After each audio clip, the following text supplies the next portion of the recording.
Bonjour, chers frères et sœurs. Aujourd'hui, nous aimerions partager la parole de Dieu avec vous et essayer de voir et de comprendre quelle est la mission de chacun de nous sur cette terre. Parce que si on est sur cette terre et qu'on ne sait pas pourquoi on est sur cette terre, on va commencer à tourner en rond et on va commencer à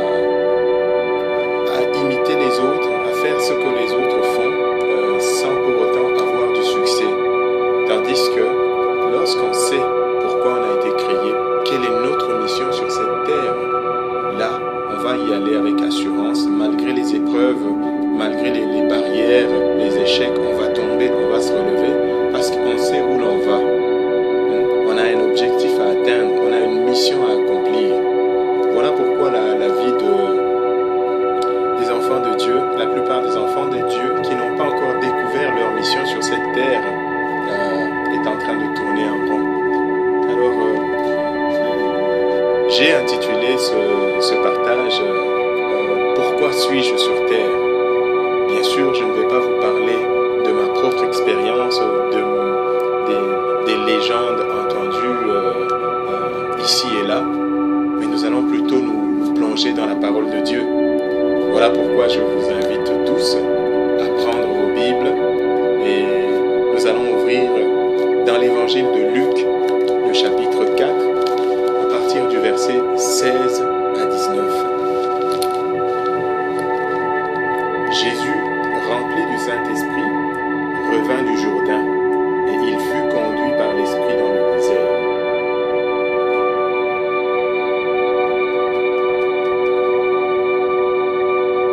Est-ce que vous y êtes? Jésus, rempli du Saint-Esprit, revint du Jourdain et il fut conduit par l'Esprit dans le désert. Voilà. Je m'en vais directement au verset 16, parce que c'est le verset 16 qui nous intéresse.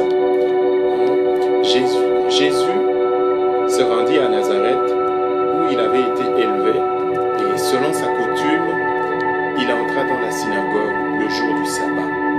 Et il se leva pour faire la lecture. Et on lui remit le livre du prophète Ésaïe. L'ayant déroulé, il trouva l'endroit où il est écrit: L'Esprit du Seigneur est sur moi, parce qu'il m'a oint pour annoncer une bonne nouvelle aux pauvres. Il m'a envoyé pour guérir ceux qui ont le cœur brisé, pour proclamer aux captifs la délivrance et aux aveugles le recouvrement de la vue, pour renvoyer libres les opprimés, pour publier une année de grâce du Seigneur. Ensuite, il roula le livre, le remit au serviteur et s'assit. Tous ceux qui se trouvaient dans la synagogue avaient les regards fixés sur lui. Voilà, avant de rentrer dans notre texte, j'aimerais bien que l'on puisse recommander ce temps au Seigneur. Nous allons courber nos têtes et nous allons prier. Éternel Dieu Tout-Puissant, je viens te recommander ces instants que je vais partager avec mes frères et sœurs. Seigneur, que ta parole nous fasse du bien et laisse, Seigneur, que ton esprit prenne la direction et le contrôle de toutes choses, que nous puissions disparaître et que toi tu puisses croître et que ta parole puisse toucher nos cœurs, toucher nos vies et nous transformer, Seigneur, pour la seule gloire de ton nom. J'ai ainsi prié, Seigneur, dans le nom de Jésus-Christ. Amen. Et tous les enfants de Dieu disent Amen. Oui, voilà mes frères et sœurs. J'ai intitulé ce partage Pourquoi suis-je sur terre? Comme je l'ai bien expliqué bien avant, quand tu es sur la terre et que tu ne sais pas pourquoi tu es là, tu vas continuer à tourner éternellement en rond. C'est comme ça dans tout ce que nous entreprenons.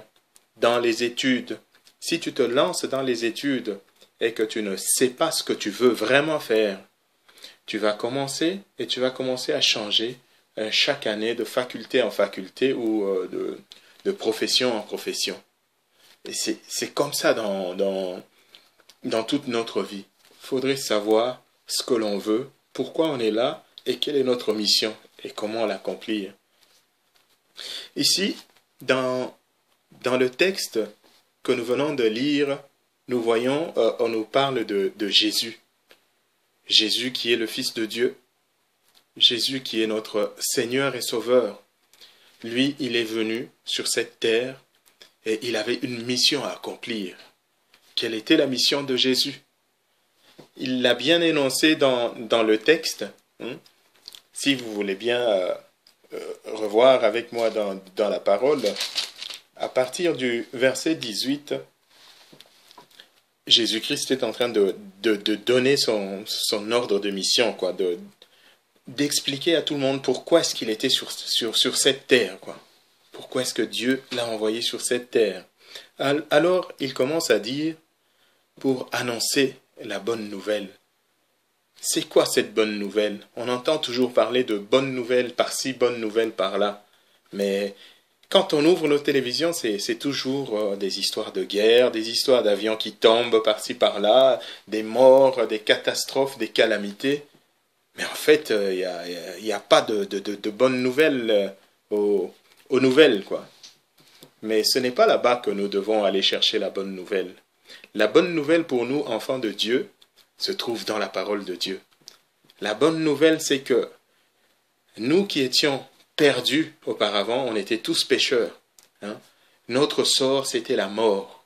Mais Dieu, dans sa bonté, a envoyé son Fils unique, Jésus-Christ, qui est venu mourir à la croix pour toi et pour moi, afin que nous puissions avoir la vie sauve. Afin que nous puissions être sauvés et que nous puissions nous considérer comme enfants de Dieu. Vous comprenez? C'est ça la bonne nouvelle. La Bible continue à énoncer dans l'émission de Christ que il était venu pour guérir ceux qui ont le cœur brisé. As-tu le cœur brisé aujourd'hui? As-tu quelque chose qui te tourmente dans ta vie aujourd'hui? Eh bien, tu sais vers qui te tourner. Il y a quelqu'un qui est venu pour ça. Il y a quelqu'un qui a déjà payé le prix pour ça, à la croix de Golgotha il y a 2000 ans. Et cette personne, c'est Jésus-Christ. C'est Jésus-Christ de Nazareth.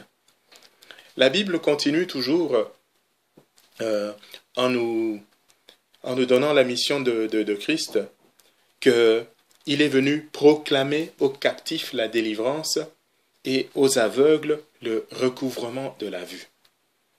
Voilà. Nous tous qui sommes liés par quelques affaires que ce soit, nous savons où nous pouvons trouver la liberté. Nous savons où nous pouvons trouver notre délivrance. Je ne sais pas quel est ton cas aujourd'hui. Est-ce l'alcool, la cigarette, la pornographie, le mensonge, le vol?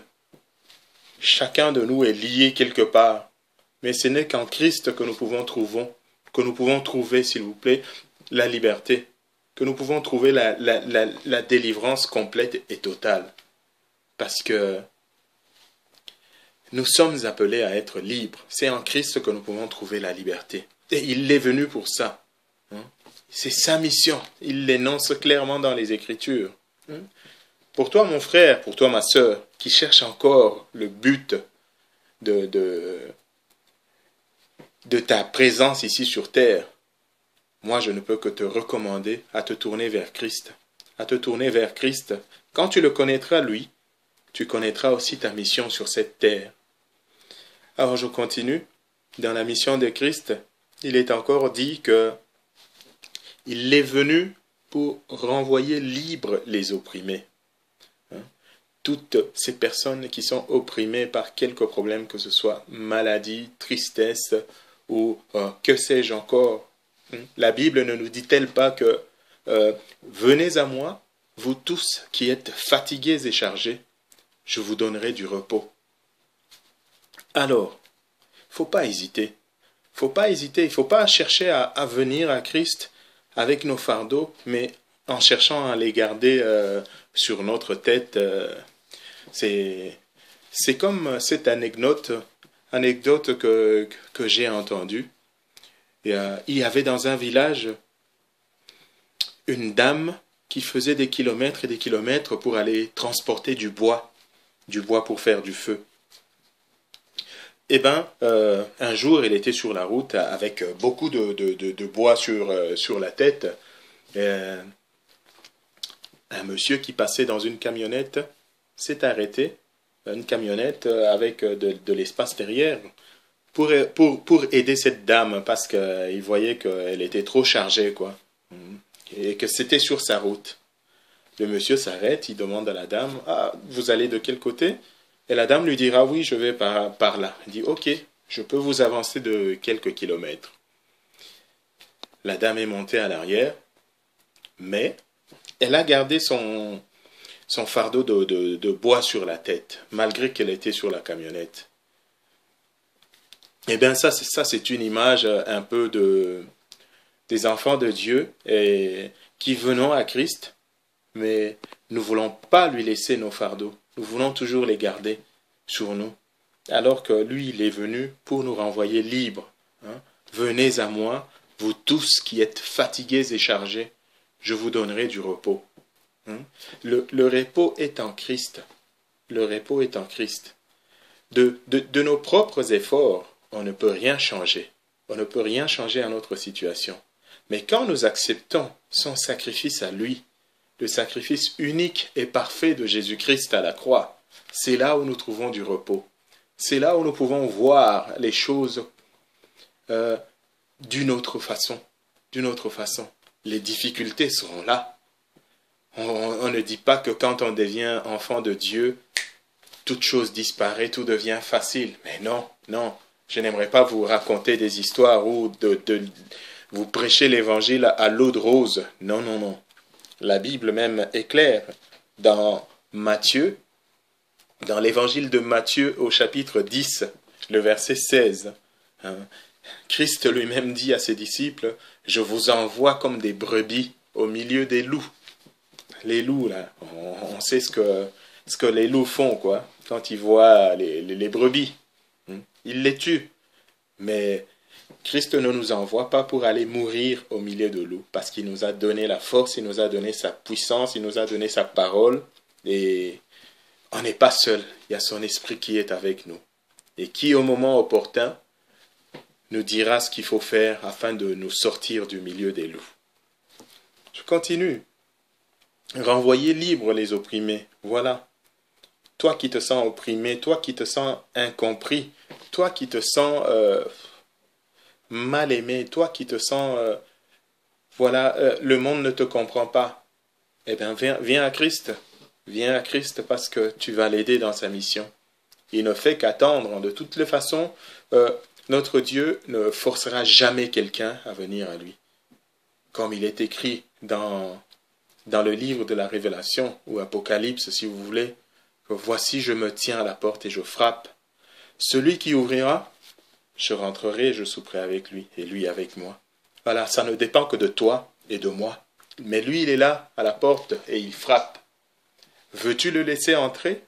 Veux-tu le laisser te toucher? Veux-tu le laisser te débarrasser de ton fardeau? Eh bien, la décision est entre tes mains. Sache que notre Dieu est un gentleman. Il va respecter ta volonté, parce que lui te montre le chemin à suivre. Voici la vérité, voici le mensonge, voici le bien, voici le mal. Tout ça, tu le connais. Maintenant, c'est à toi. La décision ne t'appartient que toi. Ici, dans la parole de Dieu, nous voyons la dernière mission de notre Seigneur Jésus-Christ. C'était pour publier une année de grâce du Seigneur. La grâce. La grâce, eh bien, parlons-en. La grâce est une faveur imméritée de la part de notre Seigneur. Donc, nous, malgré nos péchés, malgré nos fautes, malgré nos manquements, Dieu nous fait grâce. Il envoie son Fils qui paye le prix que nous, on devrait payer. Son Fils est allé à la croix, il est mort, et nous, on est libres maintenant. Nous, on est enfants de Dieu. On est devenus enfants de Dieu en acceptant ce sacrifice et en confessant de notre bouche que Christ est Seigneur et Sauveur. Bien sûr, cela ne doit pas juste s'arrêter là.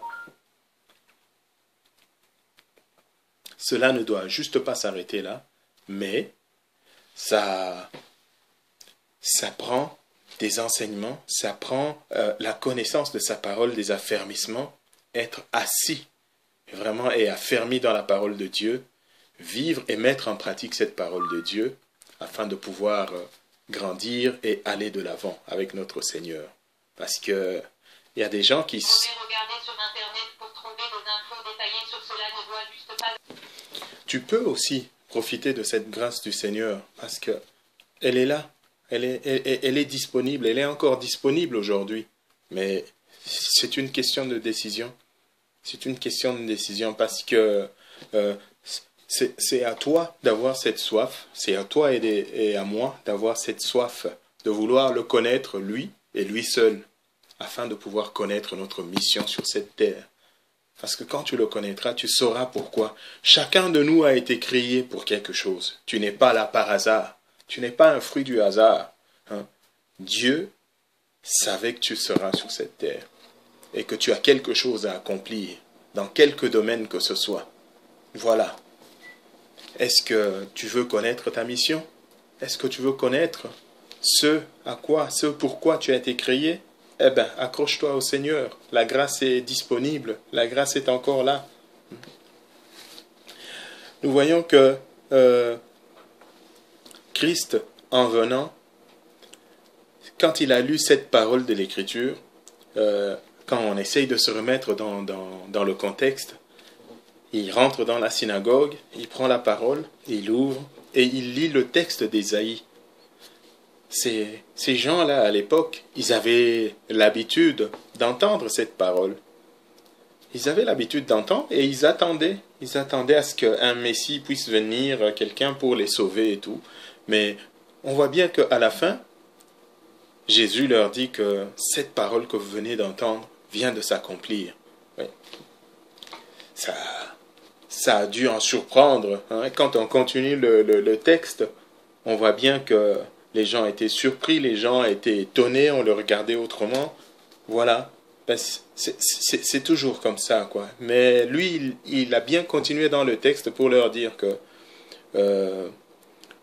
vous allez m'appliquer ce principe de dire que médecin, guéris-toi toi-même, fais les choses que tu as faites, qu'on a entendues dans les autres contrées, fais-les ici. Il dit non, il ne fera rien de tout cela.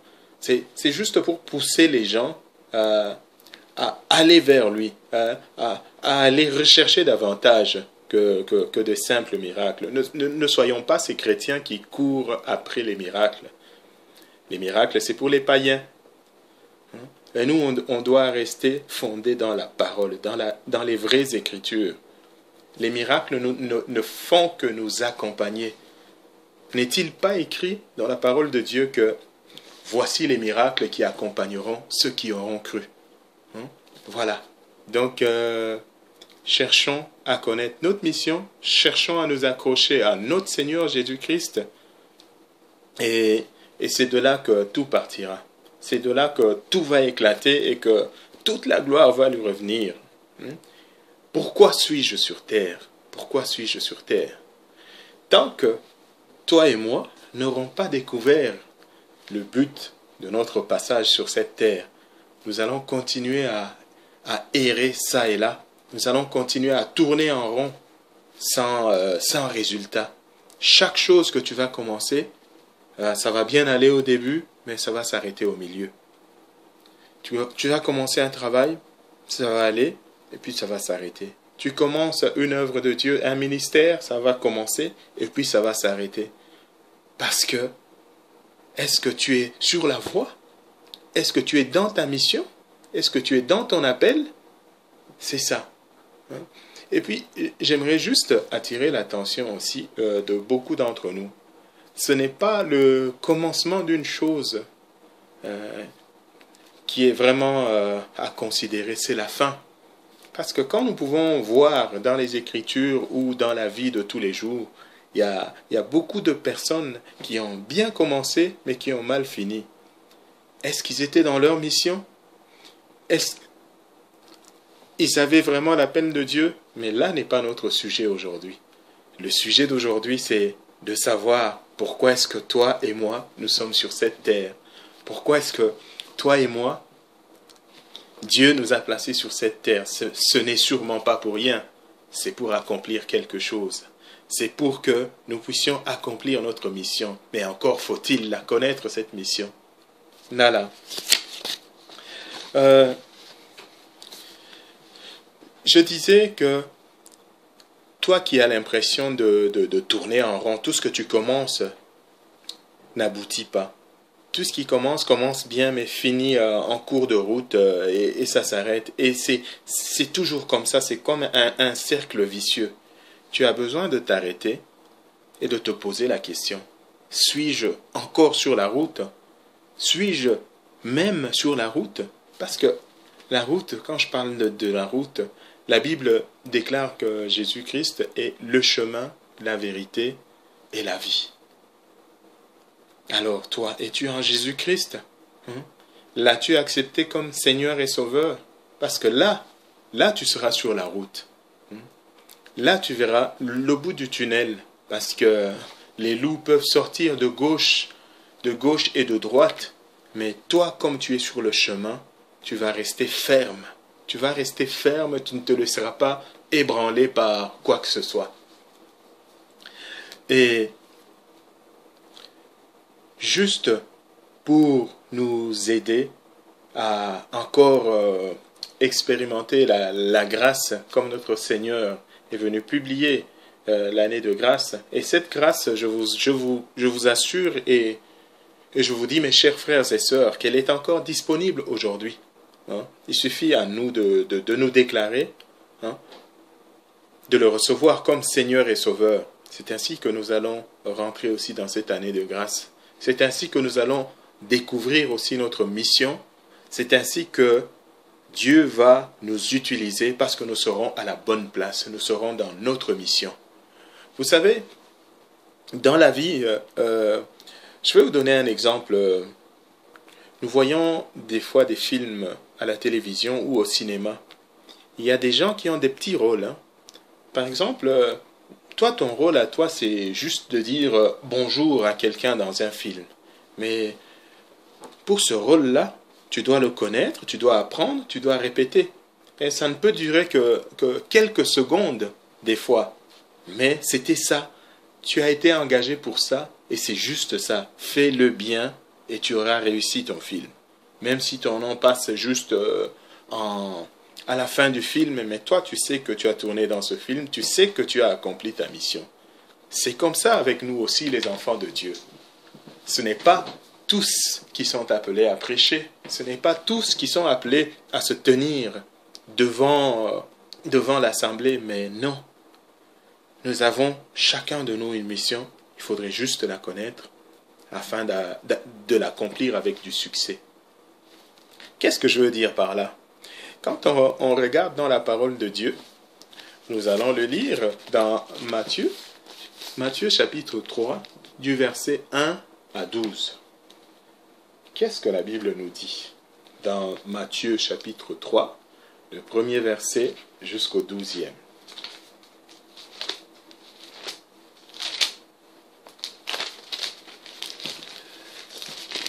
La Bible nous dit, « En ce temps-là, parut Jean-Baptiste prêchant dans le désert de Judée. Il disait, « Repentez-vous, car le royaume des cieux est proche. » Jean est celui qui avait été annoncé par Ésaïe, le prophète, lorsqu'il dit, « C'est ici la voix de celui qui crie dans le désert. Préparez le chemin du Seigneur, aplanissez ses sentiers. » Jean avait un vêtement de poil de chameau et une ceinture de cuir autour des reins. Il se nourrissait des sauterelles et de miel sauvage. Les habitants de Jérusalem, de toute la Judée et de tout le pays des environs du Jourdain se rendaient auprès de lui. Et confessant leurs péchés, ils se faisaient baptiser par lui dans les eaux du Jourdain. Mais voyant venir à son baptême beaucoup de pharisiens et de sadducéens, il leur dit, « Race de vipères, qui vous a appris à fuir la colère à venir? Produisez donc du fruit digne de la repentance, et ne prétendez pas dire en vous-même, « Nous avons Abraham pour père. » car je vous le déclare, que de ces pierres-ci, Dieu peut susciter des enfants à Abraham. Déjà la cognée est mise à la racine des arbres. Tout arbre qui ne produit pas de bons fruits sera coupé et jeté au feu. Moi je vous baptise d'eau pour vous amener à la repentance. Mais celui qui vient après moi est plus puissant que moi, et je ne suis pas digne de porter ses souliers. Lui, il vous baptisera du Saint-Esprit et de feu. Il a son vent à la main, il nettoiera son aire et il amassera son blé dans le grenier, mais il brûlera la paille dans un feu qui ne s'éteint point. Voilà. Là, nous voyons encore une mission de quelqu'un qui l'a accompli avec succès, Jean-Baptiste. Sa mission à lui, c'était d'annoncer que Christ allait venir, de préparer le chemin, d'aplanir le chemin, afin que le Seigneur qui devait arriver puisse se trouver un terrain bien préparé. Et nous voyons que Jean-Baptiste a bien accompli sa mission. Et nous voyons que c'était pas une mission facile non plus. Au lieu de rester en ville et de commencer à annoncer la bonne nouvelle, non, lui il était dans le désert. C'est la voix qui criait dans le désert, comme l'avait annoncé le prophète Ésaïe. C'était celui qui crie dans le désert, Jean-Baptiste. Voilà, il a accompli sa mission, après il a disparu. Il a disparu de la Bible. On en entend parler encore plus tard, mais en tout cas sa mission, celle qui était d'annoncer la venue de l'agneau de Dieu, il l'a bien faite. Mon frère, ma sœur, c'est quoi ta mission? C'est quoi ta mission sur cette terre? Es-tu là juste pour contempler les autres? Es-tu là seulement pour envier les uns et les autres? Tu as sûrement quelque chose. Dieu a placé en chacun de nous un talent. Alors cherche à connaître ce talent. C'est ainsi que tu vas l'exprimer avec succès. C'est ainsi que tu vas l'exprimer pour sa plus grande gloire à lui. Alors, d'aucuns vont me demander, mais comment trouver ma mission? Comment trouver? Eh bien, c'est facile, mes chers amis. Venez à Jésus. Venez à Jésus. Donnez-lui votre cœur et lui, il vous donnera votre mission. Soyez sensibles à l'Esprit de Dieu qui vous parle en ce moment. Parce que tu peux être là, dans l'église, tu tournes des années et des années, sans connaître pourquoi tu es là. Tu n'es pas appelé à chauffer le banc de l'église ou les chaises de l'église. Non, tu as une mission. Et l'église, ce n'est pas les 4 murs que nous voyons là. Il faut sortir.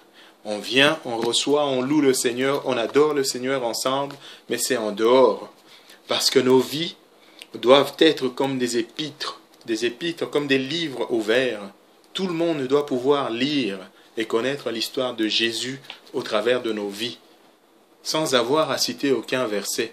L'amour doit être palpable, l'amour doit être visible, la bonté, la miséricorde, tout ça, tout ce qui est dans la parole de Dieu doit être en nous. Mais combien de fois nous le faisons? Combien de fois nous ne faisons que fermer les portes à ceux qui veulent venir à notre Seigneur Jésus? Parce que notre comportement à nous témoigne des gens qui ne connaissent pas leur mission. Notre comportement ne témoigne pas de la grandeur de notre Seigneur. Nous avons un Dieu tellement grand, mais nous cherchons à le renfermer dans des doctrines, dans des principes et dans des choses où il ne se trouve même pas. Voilà. Je voudrais un peu résumer juste cette parole que nous venons de partager ensemble. Pourquoi suis-je sur terre? Pour le savoir, je dois être en Christ, parce que lui connaissait sa mission. Et quand je suis en lui, je découvrirai la mienne aussi. Parce que chacun de nous a une mission sur cette terre. Chacun de nous a été appelé, chacun de nous a un talent. Si petit soit-il, mais chacun de nous a un talent. Mais ne négligeons pas cela, parce que nous aurons des comptes à rendre. Quand on se retrouvera devant notre Dieu, il nous demandera: qu'avons-nous fait de ce talent? Il a posé quelque chose en nous que nous devons exploiter. Mais si nous ne le faisons pas, nous serons les seuls à rendre compte devant lui. Jean-Baptiste connaissait sa mission, il l'a accomplie. Toi et moi, nous avons notre mission. Cherchons à l'accomplir, afin de pouvoir être comme des parfums de bonne odeur devant notre Seigneur, parce que nous aurons accompli ce pourquoi il nous a placés sur cette terre. Quelle joie si le cœur de notre Dieu se réjouit de ce que nous avons pu accomplir notre mission.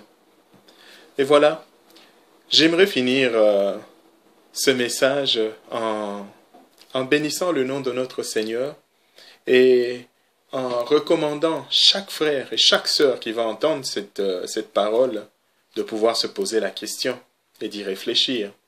Parce que la Bible même nous dit que mon peuple périt faute de connaissance. Ne cherchons pas à périr, mais cherchons à connaître. Cherchons à connaître. Et quand tu connaîtras, comme on dit dans la parole de Dieu, vous connaîtrez la vérité et la vérité vous affranchira. Tu seras libre de t'exprimer, tu seras libre d'accomplir ta mission, celle pour laquelle tu as été placé sur cette terre.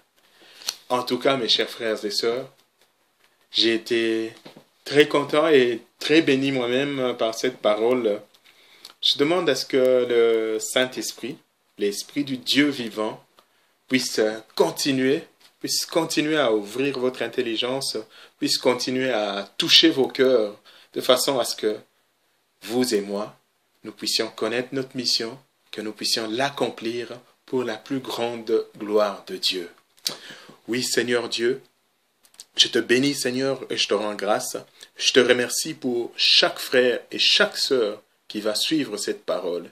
Cher Saint-Esprit, touche nos cœurs, transforme-nous, et que toute la gloire revienne à Jésus-Christ. En ton nom, Seigneur, j'ai ainsi prié. Amen. Que Dieu vous bénisse. À très bientôt.